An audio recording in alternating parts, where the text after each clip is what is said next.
Canada is a treasure trove of natural beauty and untapped potential. A place where the vast landscape is rivaled only by the warmth and generosity of its people. And friends to make around every corner. Could make a good pet, you know? I'm Nathan Coleman. Join me on an exciting journey across this diverse country as we discover breathtaking landscapes and uncover inspiring experiences that will ignite your own Canadian adventures.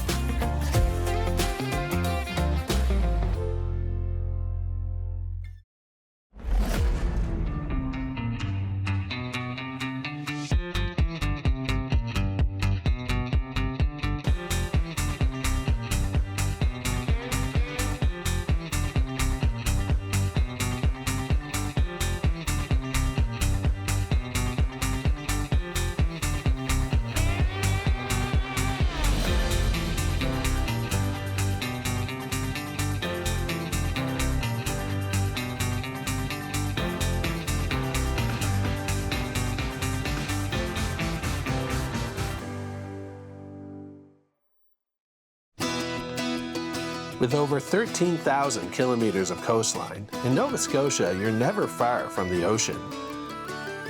It's a culture defined by the sea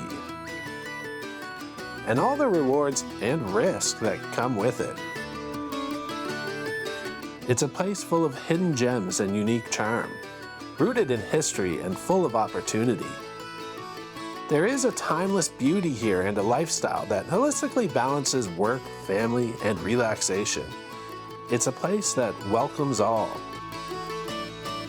This is my home, and I'm going to take you on an exciting trip to the places in this province that I love the most. The joy is in the journey. Let's do this.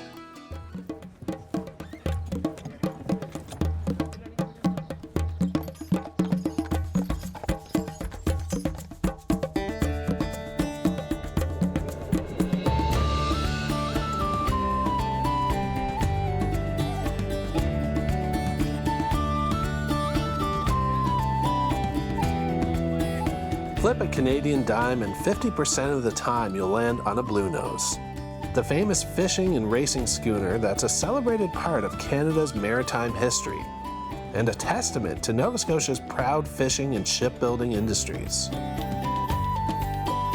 In majestic Old Town Lunenburg, a designated UNESCO World Heritage Site nestled on the southern shore of Nova Scotia, the Bluenose Incarnate rests in its home port.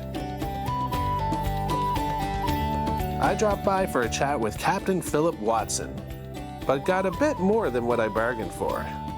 You can smell the history on this boat. Tell me, a bit about its history going back to the original Bluenose. What made it such a special vessel? So in 1920, the first Fisherman's Trophy race was built, and there was best American against the best Canadian, and the Americans won. And so the Canadian response to that was to have a young designer by the name of William Ruy design Bluenose, and the captain appointed was Captain Angus Walter, a well-known captain in his own right. And he won the races in 1921 and never lost after that. He held the trophy until the last races were in 1938, and he retired successful. It's important to note that this is working fishing vessel. Sometimes there are 3 or 4 years between races, so that she would be fishing that whole time. And the original Bluenose held the record for the most fish brought in at that time. Was 500,000 pounds of fish. You know, there was a certain land-based romance of sailing ships and of the sea. And so I think that, combined with the races and the best American against best Canadian, and with Bluenose winning, that really caught the country's attention. Captain Angus's ship and crew ended up in the Canadian Sports Hall of Fame, on the stamp, on the dime. It's really was well celebrated in its day.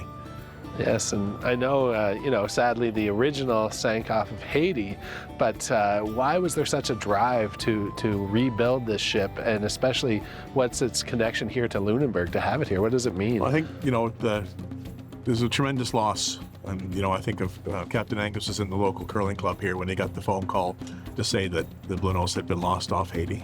In 1960, they built the Bounty, for Mutiny on the Bounty with Marlon Brando, just down the way here. And that really sort of got the town thinking and the province thinking that, we still have the technology to build big wooden sailing ships. We can still do this. So the search sort of went out to someone that would sponsor this, and the Oland family stepped up. They were brewing schooner beer at the time, which you can still buy today.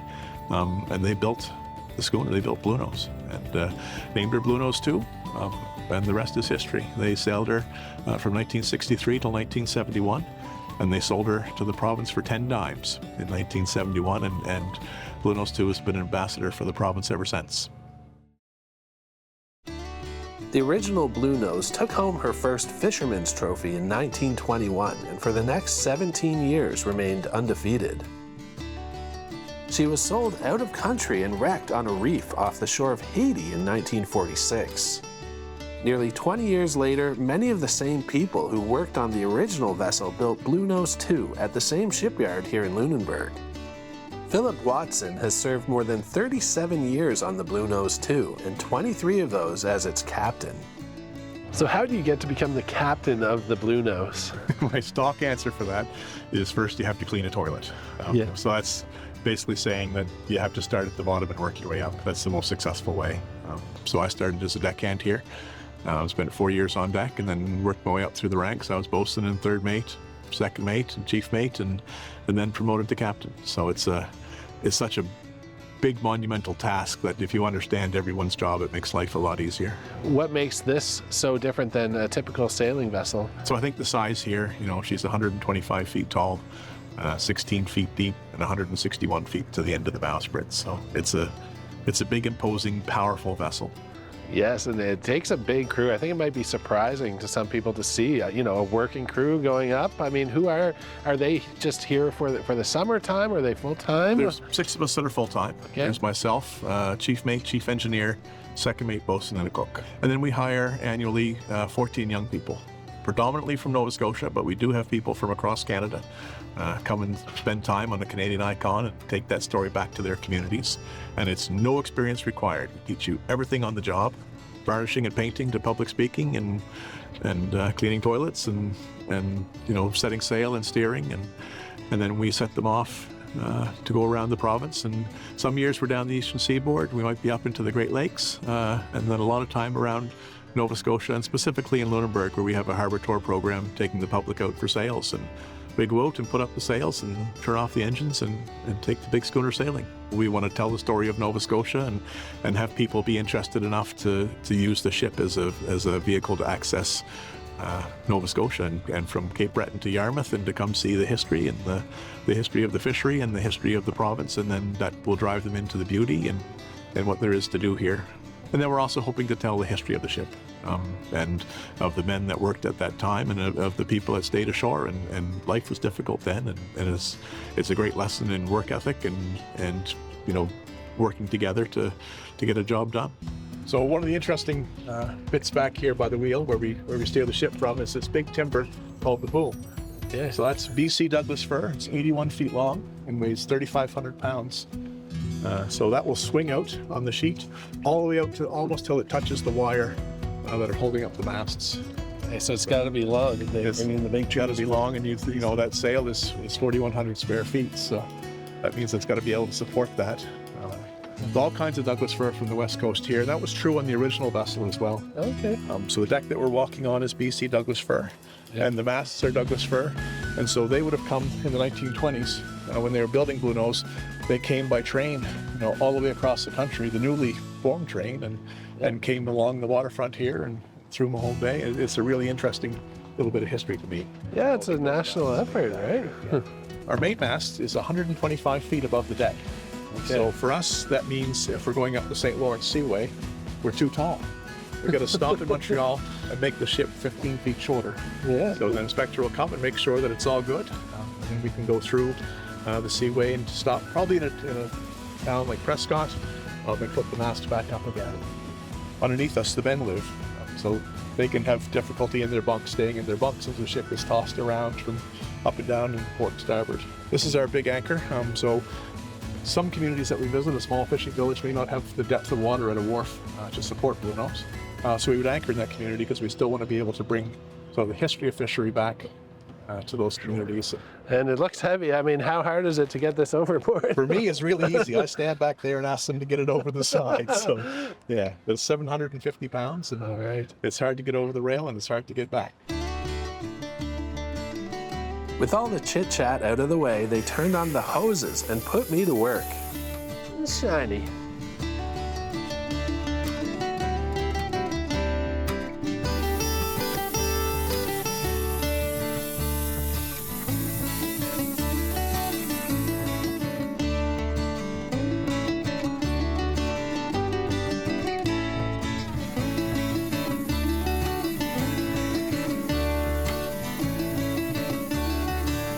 Who knows, if this TV thing doesn't work out, I might have a future as a deckhand. And with the Bluenose II looking pristine, I took a stroll through the town, enjoyed a much-deserved treat, and bonded with the locals. After all, what makes a place like Lunenburg great is the interesting people that you meet along the way.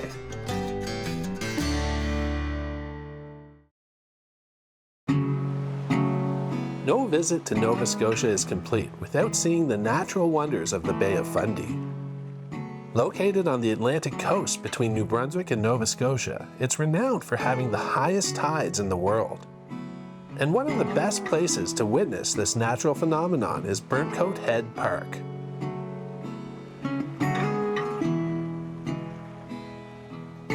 Here, twice each day, the tide rises and falls, with the average tide 47.5 feet high. That's the height of a 4-story building.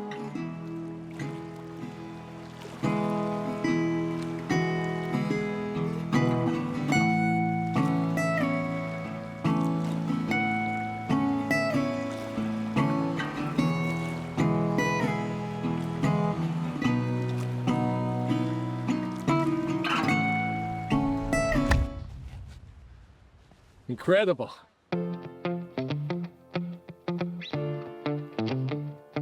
As the tide receded, I took a stroll on the ocean floor with Denise Thompson, who provided some insight into the treasures that rest here. Denise. Yes. Are you ready to walk the ocean Oh, floor? I'm more ready than ever.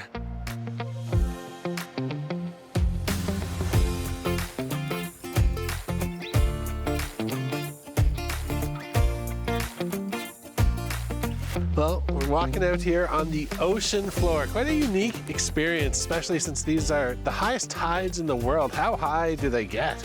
They can get as high as 53 feet. If you have a king tide or a supermoon tide, they can get as high as 53 feet, which is pretty amazing. What makes the rise and fall so dramatic? Well, if you were to look on a map, you would see that Minas Basin and Cobequid Bay sort of comes in like a funnel. So when you have 160 billion ton of water coming into a funnel, it's got nowhere to go but up. So because of the geography of our landscape, it goes up. Yes, and it makes for some pretty good before and after pictures. I mean, just incredible. And if you're out here for the day, you know, you're looking for fossils, why do so many get revealed here?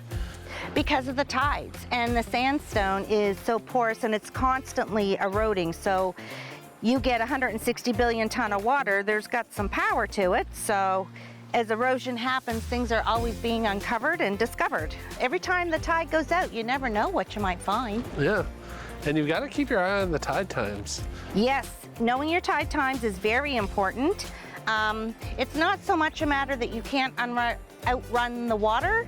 Yeah. It's a matter that the water can come in around you without you realizing it. Yeah. It's very easy to lose track. That's incredible. And even some things you can eat. Yeah, this is a good place for foraging. Yes, it is. You do find some Irish moss here. Okay. It is actually harvested on the South Shore of Nova Scotia and on PEI.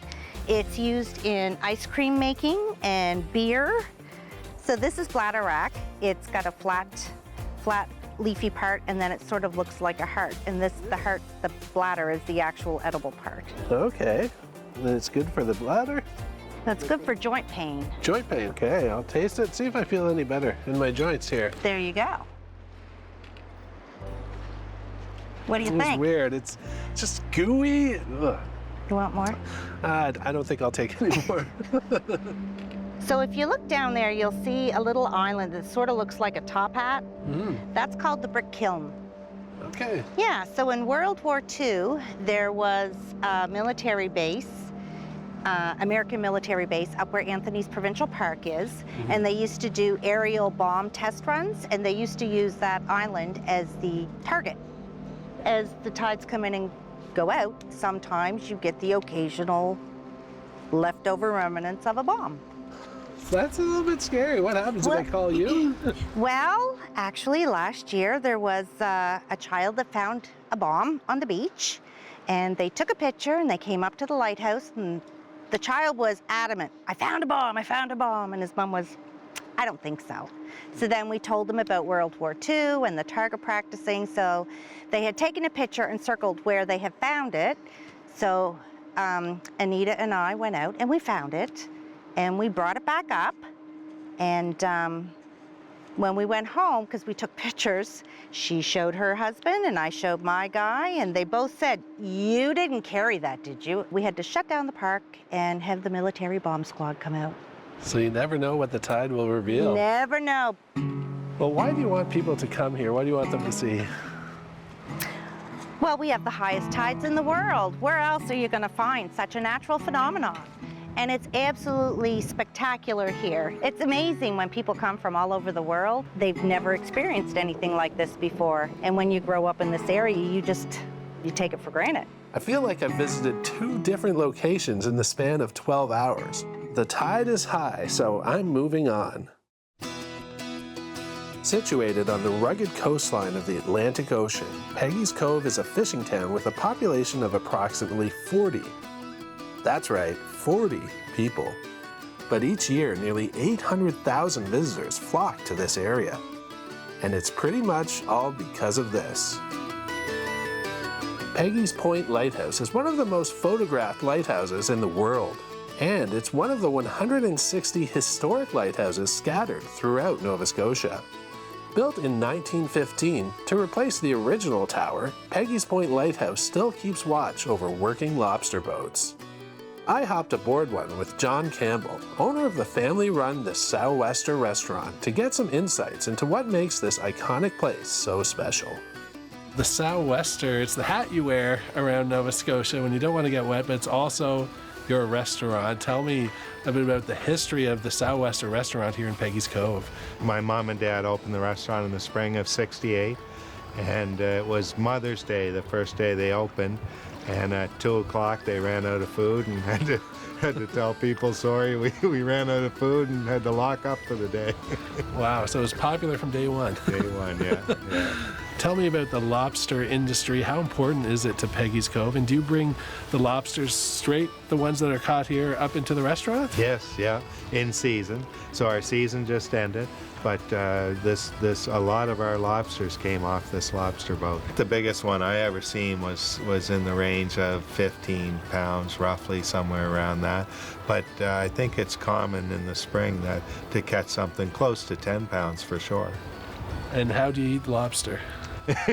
Carefully.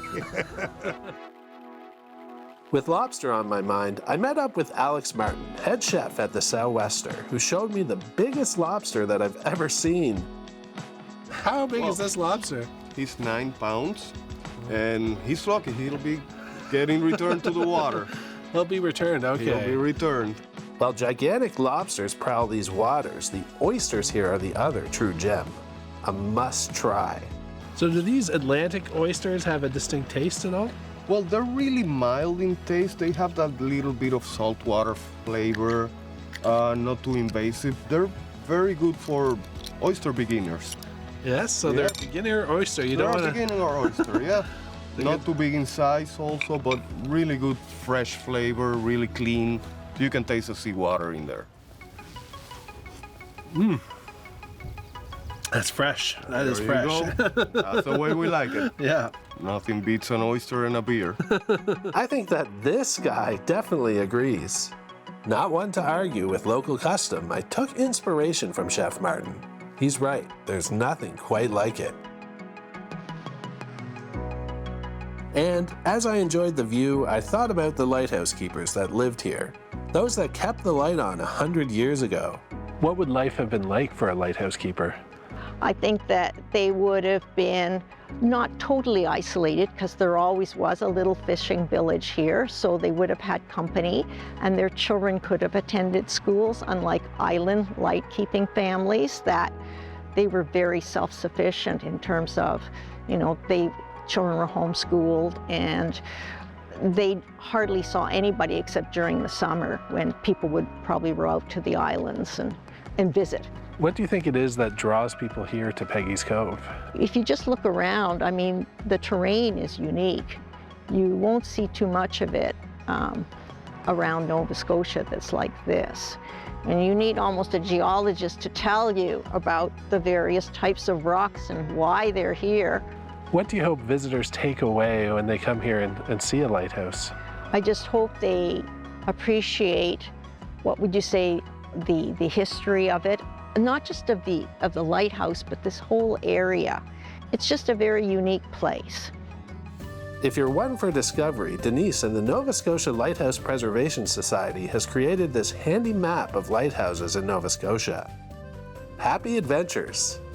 And I did take her advice on speaking with a geologist at West Dover Provincial Park, where I walked among giant boulders with Dr. John Goss, geologist. There you've got, of course, these giant waves that have been going over the rock, and it's really cleaned off all of the soil.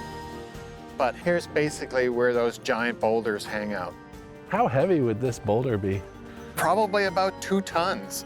You know, it's a really heavy boulder. And so it takes glaciers to move that. I don't think we could move it. He's right.